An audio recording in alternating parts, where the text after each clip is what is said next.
বিরোধী দলের ঘাড়ে স্বৈরাচারের ভূত চেপেছে। জনগণকে ভূতে ধরে নাই, ভূত যে ধরেছে সরকারকে। ইদানিং মাননীয় প্রধানমন্ত্রী একটা নতুন কথা বলছেন, যা প্রধানমন্ত্রীর মুখে শোভনীয় নয়। তিনি বলছেন যে বিরোধী দলকে দায়ী করছেন, যে বিরোধী দলের ঘাড়ে স্বৈরাচারের ভূত চেপেছে। শুনছেন না আপনারা? তো ভূত কাকে বলে? গ্রামে গঞ্জে আমরা ছোটবেলা থেকে ভূত একটা ভৌতিক শব্দ, আমরা বুঝি যে ভূতে ধরা মানে যে লোকটা ইমব্যালেন্সড হয়ে যায়, যে লোকটা হিতাহিত জ্ঞান হারিয়ে ফেলে, ভালো মন্দ কোনটা তা বোঝে না, ঠিক বেঠিক বিচারবোধ হারিয়ে ফেলে, যেখানে যা না তাই বলে তোরে ভূতে ধরেছে। অবশ্য উনি নিজের কথার ব্যাখ্যা দিয়েছেন যে বিরোধী দলকে কেন ভূতে ধরেছে, তার ব্যাখ্যা দিতে গিয়ে বগুড়ার জনসভায় গিয়ে উনি বললেন যে আমরা যে জুলাই সনদ স্বাক্ষর করেছি আমরা অক্ষরে অক্ষরে বাস্তবায়ন করব, কিন্তু বিরোধী দল এ ব্যাপারে জনগণকে ভুল বোঝাচ্ছে এবং বিভ্রান্ত করছে। আমি ওনার কথা পরীক্ষা নিরীক্ষা করে দেখলাম, আর জুলাই সনদে রাজনৈতিক দলগুলোর যে অঙ্গীকার এবং পর্যায়ক্রমে জুলাই সনদের 17ই অক্টোবর আমরা স্বাক্ষর করলাম, তারপরে নভেম্বর মাসের 13 তারিখে প্রেসিডেন্সিয়াল অর্ডার হলো, তারপরে 12 তারিখে ভোট হলো।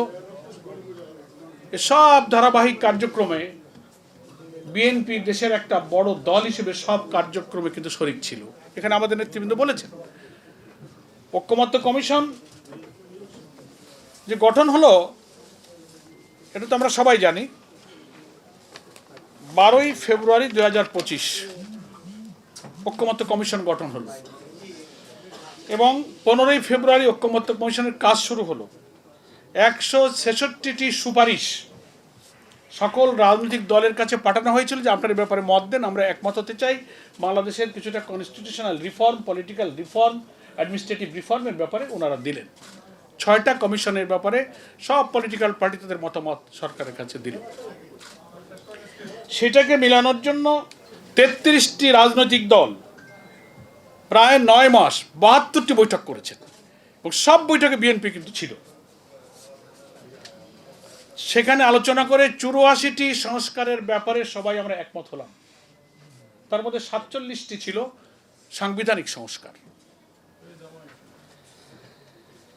তারপরেই না 17ই অক্টোবরে দক্ষিণ প্লাজায় সংসদে একটা বিরাট সমাবেশের মাধ্যমে সেই সময়কার অন্তর্বর্তীকালীন সরকার প্রধানের উপস্থিতিতে আমরা সবাই ঐকমত্য কমিশনে যারা ছিলাম আমরা এই সংস্কারে স্বাক্ষর করলাম।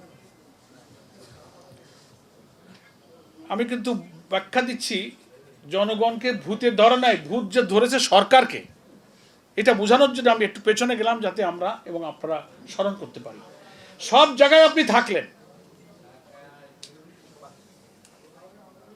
এবং আপনি এখন যে কথা বলছেন আপনার কথার তাল ঠিক নাই, এই কারণে আপনি বলছেন যে সব মানব। তো সব মানার অর্থ আপনাদের আইনমন্ত্রী এবং স্বরাষ্ট্রমন্ত্রীও বলছেন, সব মানার ব্যাখ্যা হলো ওনারা যে নোট অফ ডিসেন্টগুলো দিয়েছেন, কমপক্ষে 10টা সাংবিধানিক আইনি ব্যাপারে ওনারা আপত্তি করেছেন। ওনারা বলছেন আমরা যেগুলো মেনেছি সেইগুলো সব মানব। তাহলে এটাকে মানা হলো? আমরা যেগুলো মেনেছি অর্থাৎ 10টা ইম্পর্টেন্ট ব্যাপারে ওনারা নোট অফ ডিসেন্ট দিয়েছেন, সেইটা বাদে ওনারা সব মানবেন। তো এটার জন্য তো সালিশ লাগে না, তাহলে তো আপনার কথাই মানা হলো। বাইরে এই নোট অফ ডিসেন্ট তো জামাত ইসলামীও দিয়েছে, অন্যান্য ইসলামী দলও দিয়েছে, অনেক ব্যাপারে বিভিন্ন দল কিন্তু নোট অফ ডিসেন্ট দিয়েছে। তো আমরা তো সেই নোট অফ ডিসেন্টের ব্যাপারে শক্ত হয়ে বসে থাকিনি। ঐকমত্য কমিশনের যে 84টি বিষয়ে আমরা একমত হয়েছি তার 8টা 10টা ইম্পর্টেন্ট ব্যাপারে বিএনপি নোট অফ ডিসেন্ট দিয়ে বলে। নোট অফ ডিসেন্ট কি? What is called note of dissent? Dissent মানে হচ্ছে আপত্তি। আপত্তি, তা আপত্তি অর্থ কি? 33টা রাজনৈতিক দলের অধিকাংশ একমত হয়ে গেলে একটা দুইটা দল যদি তার সাথে ভিন্ন মত পোষণ করে সেটা একটা নোট অফ ডিসেন্ট, অর্থাৎ দ্যাট ওয়াজ রেকর্ডেড। এটা রেকর্ড থাকবে যে আপনি এটার ব্যাপারে ভিন্ন মত দিয়েছেন, এটা একটা রেকর্ড হওয়ার ব্যাপার। তার অর্থ এই না যে আপনি সকলের অধিকাংশ সিদ্ধান্ত মানবেন না। নোট অফ ডিসেন্টের অর্থ তারা দুনিয়ার সমস্ত সংবিধান বিশেষজ্ঞ, পৃথিবীর নানান পশ্চিমা দেশ, ব্রিটেন গণতন্ত্রের দেশ বলে পরিচিত সব জায়গায় আপনি নোট অফ ডিসেন্টের ব্যাখ্যা নেবেন। তাদের কথা হচ্ছে একটা মিটিংয়ে, একটা ফোরাম, একটা অথরিটি যদি 10 জন বসে, তো একটা লোক যদি ভিন্ন মত পোষণ করে তার ভিন্ন মতটা ওখানে রেকর্ড করে রাখা হয়, এটাই রেকর্ড হয়ে থাকবে। তার অর্থ না এই যে আপনি ভিন্ন মত করেছেন আর 9 জনের লকই আপনি 9 জনের মতই আপনি উপেক্ষা করবেন, এটাকে নোট অফ ডিসেন্ট বলে না। 33টা দল মিটিং করেছে, আপনি একটা জিনিস মানেননি, ব্যাস ঠিক আছে, ওটা লিখিত থাকলো, ইতিহাসে যুগ যুগ ধরে স্বর্ণাক করে লেখা থাকবে যে বিএনপি এটা মানে নাই। তার অর্থ বাকি 31-32টা দলকে আপনার কথাই শুনতে হবে। এটা সারা দুনিয়ার কোনো নোট অফ ডিসেন্টের ব্যাখ্যা না। আপনি আদালতের কাছে নোট অফ ডিসেন্টের ব্যাখ্যা চান, এই যে আদালতে যখন আপিল ডিভিশনে জজ রায় দেয়, তারপরে আপনার হাইকোর্টের বড় বড় বেঞ্চে রায় হয়, 3 জনের 4 জনের যখন জাস্টিসরা কোনো বেঞ্চে রায় দেয়, একজন বিচারপতি নোট অফ ডিসেন্ট দেয়, দ্বিমত করে। তার অর্থ কি উনি দ্বিমত করলেন বলেই কি রায় হয় না? বাকিদের সংখ্যাগরিষ্ঠ বিচারপতির রায়েই কিন্তু তখন রায়টা হয়ে যায়, উনি ভিন্ন মত পোষণ করেন। এখন ওনারা বলছেন আমরা এটা ভিন্ন মত পোষণ করেছি, এইটা বাদে আমরা সব মানি।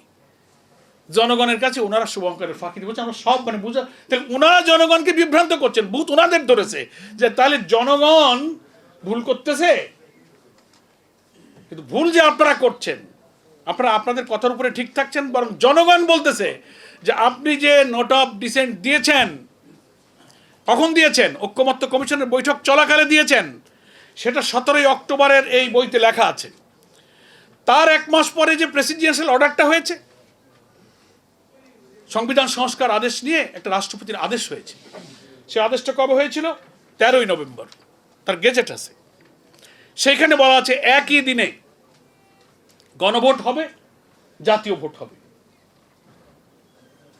সেই আদেশের ভিত্তিতে আমি পড়ে শোনাই যে ওনারা যে ভুল বুঝাচ্ছেন জনগণকে, যে গেজেটে গণভোটের আদেশটা জারি হয়েছিল, সংসদ নির্বাচন অর্থ এই আদেশ জারির অব্যবহিত পরে অনুষ্ঠিত জাতীয় সংসদের সাধারণ নির্বাচনকে বোঝানো, গেজেটের এই দফাতে বলা হয়েছে। আর গণভোট অর্থ এই আদেশ জারির অব্যবহিত পর অনুষ্ঠিত জাতীয় সংসদ নির্বাচনের দিন এই আদেশ অনুসারে গণভোট অনুষ্ঠিত হবে। আমরা ওই দিন বিএনপির এই ফাঁকিটা বুঝেছিলাম, যেটা আজকে নেতৃবৃন্দ বললেন যে গণভোটটা আগে হতে হবে। আগে হলে এই প্যাচটা কিন্তু লাগলো না।